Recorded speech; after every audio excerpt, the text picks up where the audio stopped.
অতি শীঘ্রই ভারত থেকে বাংলাদেশে ফিরছেন বাংলাদেশের সাবেক প্রধানমন্ত্রী শেখ হাসিনা। ভারতের দেওয়া একটি গণমাধ্যমে বিষয়টি নিশ্চিত করেছেন তিনি নিজেই। অল্প কিছুদিনের মধ্যেই অর্থাৎ এই বছরের ভিতরে বাংলাদেশে ফিরবেন বলে জানিয়েছেন বাংলাদেশের সাবেক প্রধানমন্ত্রী শেখ হাসিনা। ভারতের টিভি চ্যানেলের একটি সাক্ষাৎকারে তিনি আরও বলেন, হত্যা, গুম, খুন কিংবা অপরাজনীতির সাথে তিনি যুক্ত নন। যারা তাকে এসবের ভয় দেখায় কিংবা জেল জুলুমের ভয় দেখায়, এতে আমি শেখ হাসিনা মোটো পরোয়া করি না। বাংলাদেশ আমার দেশ, আমি এই দেশে রাজকীয়ভাবেই ফিরব। শেখ হাসিনা আরও বলেন, বাংলাদেশ আমার দেশ, সেখানে আমি ফিরবই। এতে করে আমাকে জেল দিবে না কি করবে, এতে আমি মোটো তাওয়াক্কা করি না। কারণ আমার সাথে বাংলাদেশের জনগণ রয়েছে, আমি বাংলাদেশের জনগণের রায়ে সম্পৃক্ত। শেখ হাসিনা আরও বলেন, জুলাই আন্দোলনের সময় আমাকে ফাঁসানো হয়েছে।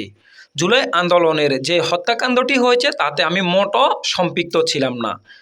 তবে বাহিরের রাষ্ট্রের বেশে কিছু কুচক্রমহল আমাকে এতে সম্পৃক্ত করে আমাকে ফাঁসিয়েছে এবং আমার বদনাম এবং ক্ষমতা শ্রুত করার জন্যই তারা এসব করেছে, যা আমার পরিকল্পনার বাহিরে ছিল।